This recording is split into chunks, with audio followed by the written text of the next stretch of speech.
made of Clint Dempsey's international appearances the last 2 games? 4 goals in 2 games. Really seems to be having fun out there. Yeah, it turns out he's a good player. Who would have known? No, I mean Clint's he's arguably the best player of all time, and that's the level he's shown again, and scoring 4 goals in 2 games, and he's been phenomenal. And we were excited for him to go to experience that level. We'll be excited for him to come back and hopefully keep going for us because he's scoring for us too. When you see him go like that, is it a temptation to maybe give him a rest or just to keep riding him as long as he goes, given what's happening? Beauty of being a GM is I don't have to make those calls, Jeff. That'll be up to Brian, and I'm sure he'll sit down and talk to Clint, and we'll do what's best for Clint and best for us and figure it out. So, what is the expectation for the international players this week in terms of how quickly are they back in town? How quickly are they supposed to be back in training? And then I assume at that point you make an assessment on. Yeah, I mean, as you know, there's wildly varying distances. Uruguay is a little bit further away than Panama, right. Although both are far. So, guys are going to trickle in today, tonight, tomorrow morning, and as they get in, we'll sit down and meet with them and see what kind of shape they're in, and we'll go from there. But I'd love to give you a deeper statement than that, but it really is individual. You can watch the games on TV, and who knows what happens after the game. Does something they got kicked? Does it swell up on the plane? I mean, you just have to sit with them and try to figure it out. I know there's sometimes a temptation of seeing the national team and the club as kind of an either, it's a push and pull, it seems like, from the outside. But is there some benefit to guys doing well on the national team and that kind of carrying over to the club and vice versa? And do you see it, I don't know, is it a symbiotic relationship in that sense, or is it? It cuts both ways. I mean, look, do you want your guys playing at the highest level possible to gain confidence? Yes. And I think it's unequivocally positive that Clint went and scored 4 goals with the U.S. team. Is he going to be a little bit more tired as a result of that? I would think so, yeah. I mean, he's traveled, at minimum 14 hours to play those games and come back. He's played twice in a week. It'll be the first time he's played twice in a week since he's come back. So, it's literally, that's all the positives and all the negatives into one situation. And, on balance, you got to try to manage it and do what's best for the group. Look, it depends.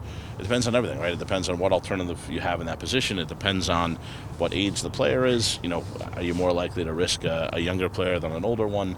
And again, when a younger player goes to the national team, you could actually argue it's more important for them to go to the national team because, again, they need more games. They need a faster level of play. They need those things. So there's just not a real clean answer one way or the other. Do you think with a player like Clint, though, having that, for lack of a better term, that carrot out there of he clearly wants to play in World Cups. He clearly wants to be at the biggest stage. I mean, is it important for him to have that kind of dangling out there as a possibility that keeps him kind of sharp for you guys? Look, I think it helps, but I also think that Clint's a huge competitor. I mean, I don't think you need anything to keep Clint kind of going. I mean, he comes out every day and trains, and I know he wants to be on the field to win an MLS Cup yet too. So he was a big part of us emotionally off the field from a leadership perspective. But you guys ask him, but I bet it's pretty important to him to be on the field for an MLS Cup title before it all ends too. So yeah, it helps, but I think it's always a mixture of everything. Historically, expansion teams struggle. Historically, foreign coaches struggle. Atlanta has managed to overcome both of those hurdles, at least early in the season. What do you think they're doing differently than the other dozen or so past expansions? Spending money. They spent a boatload of money. It's believe the second most expensive signing from a coach perspective, and I believe it's the highest DP spend ever. So,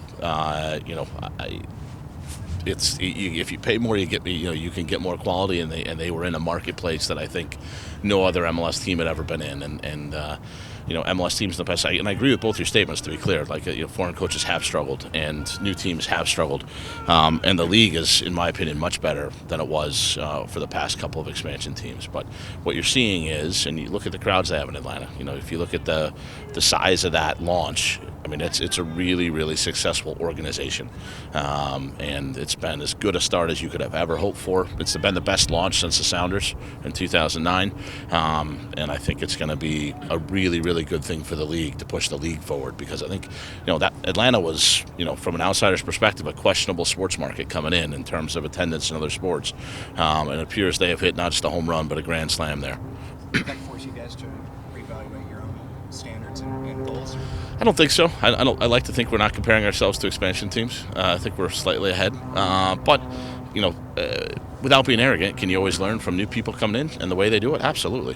In this case, Darren Neals, their president, was my roommate in the minor leagues for the Hampton Road Mariners in 1995. So Darren and I talk all the time, and we're familiar with what they're doing, and for sure we exchanged some ideas before he took the job. So, look, I'm rooting for them on some level, and they've been really, really good for the league, and anything that's good for the league is going to hopefully raise all boats, and drive more attention and drive more revenue, and that in turn has been reliably spent in the past on the teams, and I think you'll see that continue.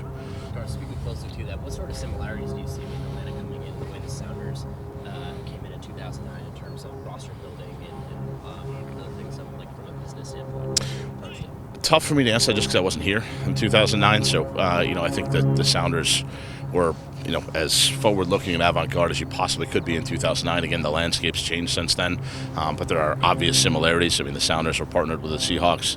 Atlanta's partnered with the Falcons, both enormously successful organizations that I would imagine helped them institutionally.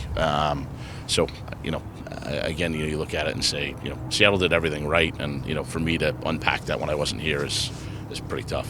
What sort of ideas did you exchange with Darren? Everything about player development and where we thought the league was going, structure of league, structure of contracts. I mean, just everything off field. He's a lawyer like I am, so we probably devolve into transfer of minutia pretty quickly and things like that. But we're friends, and we talk about everything.